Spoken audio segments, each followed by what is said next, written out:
Hello नमस्कार दोस्तों, एक बार फिर से आपका स्वागत है मेरे चैनल पे। तो जैसा कि हम बात कर रहे थे कि आपका 10 दिसंबर तक अपडेट आ जाएगा रीमेडिकल का। वो ऐसे क्यों अभी तक क्यों नहीं आया था? जैसा अब मैंने पिछले वीडियो में भी बताया था कि सीपीयू के रीमेडिकल चल रहे थे जो 7 दिसंबर को ख़त्म हुए, जो कि आप बीएसएफ के बेस हॉस्पिटल जालंधर में चल रहे थे, सॉरी जालंधर में चल रहे थे। और जालंधर में भी आपका रीमेडिकल होना है इस बार। तो इसी वजह से आपका जो था डेट आया नहीं था। जैसे ही हमारा रीमेडिकल ख़त्म हुआ, बीएसएफ ने तुरंत 3 दिन के अंदर अंदर आपका जो डेटा है वो अपलोड कर दिया है वेबसाइट पर। आई होप आप लोग खुश होंगे काफ़ी, क्योंकि इसका इंतज़ार आपको काफ़ी लंबे समय से था। और आई विश कि आप जिसका भी रीमेडिकल है वो अच्छा क्लियर करे।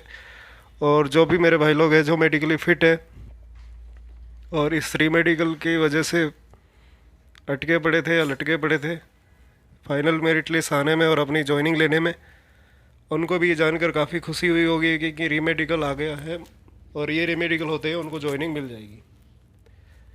मैं यही आशा करता हूँ कि आप जो भी लोग ऑलरेडी मेडिकल फिट है या फिर जो रीमेडिकल से फिट होकर आता है, आप सब लोग को ज्वाइनिंग मिले। आप सब लोग बीएसएफ में जाएं, हेड कांस्टेबल आरओआरएम के पद पर ज्वाइन करें। ये काफ़ी एक शानदार नौकरी मानी जाती है बीएसएफ की, क्योंकि आप किसी भी बीएसएफ के जो ऑलरेडी सर्विंग पर्सन है उससे जान लीजिए, अगर कोई जीडी से भर्ती होकर बीएसएफ में गया है, चाहे वो सब इंस्पेक्टर ही हो, ये जो आपकी टेक्निकल से हेड कांस्टेबल की जो जॉब होगी वो उससे भी ज़्यादा शानदार है। उसका एक रीज़न है, जैसे कि मैं भी बता रहा था, किसी भी बीएसएफ में जो ऑलरेडी सर्विंग पर्सन है उससे आप जब इस बारे में पूछोगे तो वो एक ही बात बोलेगा आपको कि जो बीएसएफ की हेड कांस्टेबल आरओआरएम की जो नौकरी है वो राजाशाही नौकरी है। ऐसा इसलिए क्योंकि इसमें आपका फिक्स टाइम पीरियड होता है, उसी के अकॉर्डिंग आपको काम करना होता है।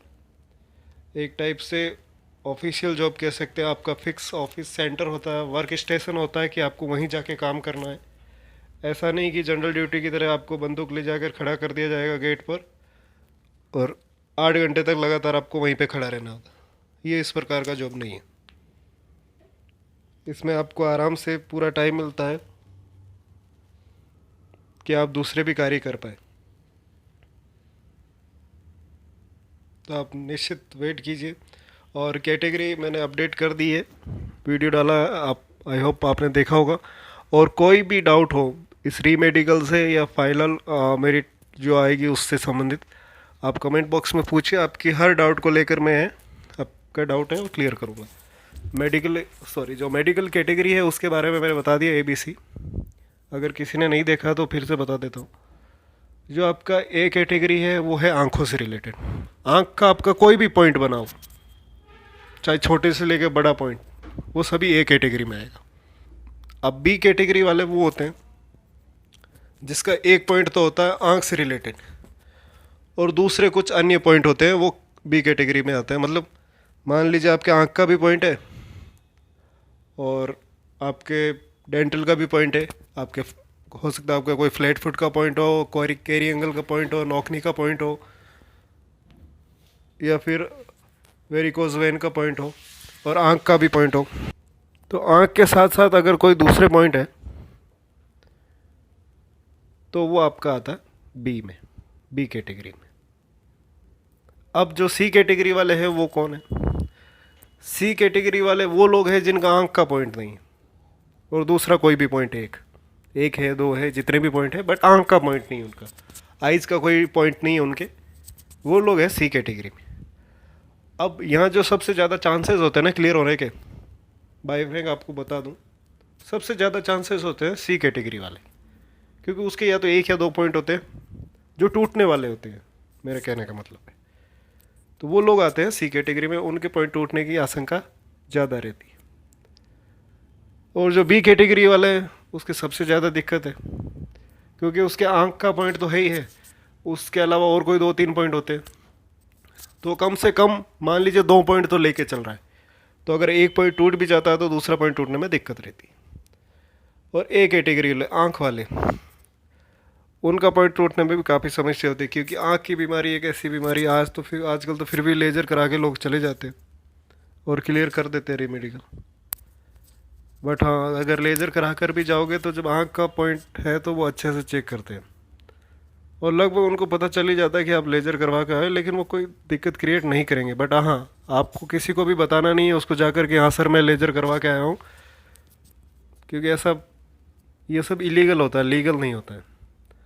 तो ये, और मैं तो ये बताना चाहूँगा कि आप जब रीमेडिकल देने जाएँ तो आपके पास में बैठे दूसरे कैंडिडेट को भी आपको नहीं बताना है कि आप लेज़र सर्जरी करवा के आए। तो उम्मीद यही है कि अब आप सब लोग का रिजल्ट तो जल्दी आ जाएगा, क्योंकि आप मानिए जैसे ही आपका रीमेडिकल क्लियर होगा ना, उसका 10 से 15 दिन के अंदर अंदर आपकी फाइनल मेरिट लिस्ट आपकी वेबसाइट पर आ जाएगी, निश्चित मानिए। और जैसा कि मैंने एक वीडियो में भी बताया कि टोटल कैंडिडेट जो गए थे मेडिकल देने के लिए वो थे 1550 के आसपास लोगों को बुलाया गया था। अब उसमें से कुछ कैंडिडेट ऐसे भी थे जो बहुत वाले थे, ठीक है। अब इन कैंडिडेट्स में आपने 150 मान लिए एब्सेंट थे, तो कितने होते हैं? 1400 कैंडिडेट। अब ये जो रीमेडिकल में 516 आप बता रहे हो लिस्ट में है, उसमें से क्या आपको लगता है कि जिसको भी रीमेडिकल मिला था उसको सबको बुलाया? बिल्कुल नहीं, क्योंकि जैसा कि मैंने बताया कम से कम 700 से ज़्यादा कैंडिडेट को रीमेडिकल दिया गया था। और वो कैंडिडेट, मान लीजिए उसकी दिक्कत थी, वो डॉक्टर के पास गया। अब डॉक्टर डिस्ट्रिक्ट लेवल का गवर्नमेंट हॉस्पिटल का डॉक्टर है, तो वो ऐसा तो है नहीं कि आंख बंद करके सील मार देगा और साइन कर देगा। उसने जब देखा होगा कि भाई उसके एक्चुअली में वो प्रॉब्लम है, अगर उसने रीमेडिकल में पॉइंट दिया तो उसको दिक्कत है, जब भी तो पॉइंट दिया है, और उसको एक्चुअली में वो प्रॉब्लम है, तो वो उसने साइन नहीं किया। तो इसमें से जिन लोगों को वो नहीं बेच पाए थे उनको हटा उठा के 516 बच्चे अभी बचे हैं जो मतलब जिनका रीमेडिकल होगा। तो टोटल कितने कैंडिडेट फिट थे? तो जैसा कि मैंने बताया 600 के आसपास कैंडिडेट हैं जो प्योरली फिट है दोनों में, RORM में।